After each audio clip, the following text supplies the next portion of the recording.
Hey, one Jody from Bird Dog Off-Road Adventures here. Today we're going to show you our Coil Sumo Springs from Sumo Springs International.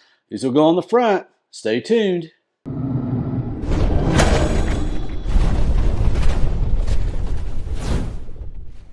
As many of you all already know, we do on the rear of our vehicle have these bump stop Sumo Springs from Sumo Springs International. They've worked fantastic. We've had such good luck with them.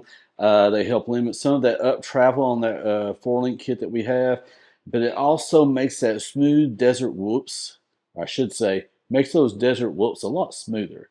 So if you're out going high speed, you for sure want these things.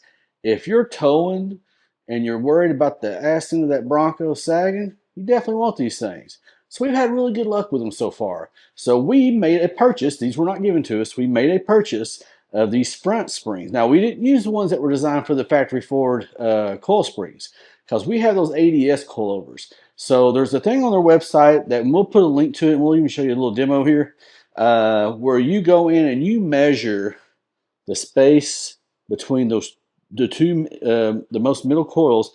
You measure the space between them on resting weights. In other words, you're not jacking the truck up to measure them. You're leaving it just like it sits when it's sitting in the driveway. So you measure those, put that number in. It tells you what's to get. So if you have non-Bronco factory coils, you can do that. You can still do these. So ours, we measured them. We got the coil that we needed. Now the instructions, the box here, box does come with a set of printed out instructions. You can also get them on their website. They do have videos, stickers, woohoo! They do have videos on these as well, so you can refer to those if you need to.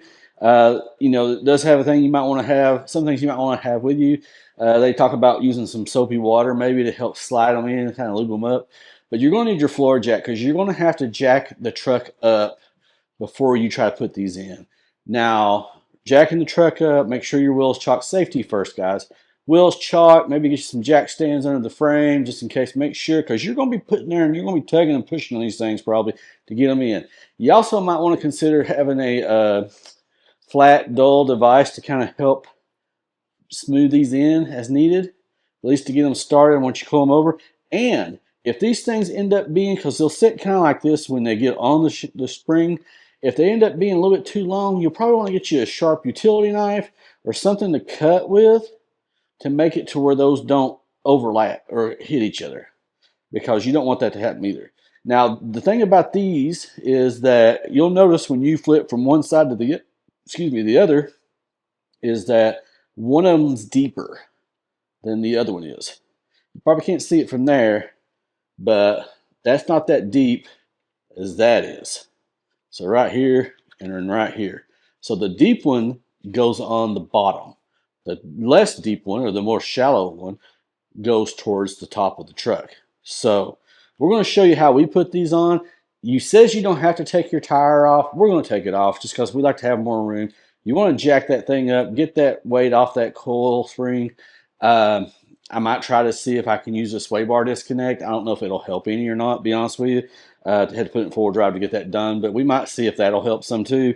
But you want to make sure that you can put these in and slide them in.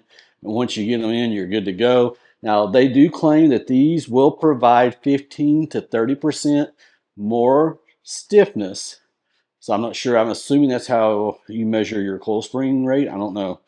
But it's not going to make your vehicle taller per se, but it is going to keep your front end from squatting. So if you start adding steel bumpers, you start adding winches, you start adding, heavier skids in the front, lower, this will help negate some of that sag in the front. And it's supposed to help with steering too. So we'll see. Like I said, we have the ADS coilovers, which are more of a higher speed desert design. So we're going to try these out and see if they work good. If they don't, we can always remove them. It takes real quick, easy to remove them. We can probably turn around and sell them to somebody that might want them. But we think it'll be worth it at least to try. It's investment and see if it works.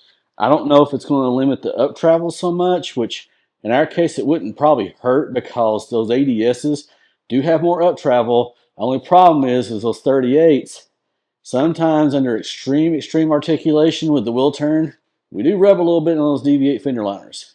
So before we had the ADSs and we had the rad flows, We never ran into that problem. It worked great.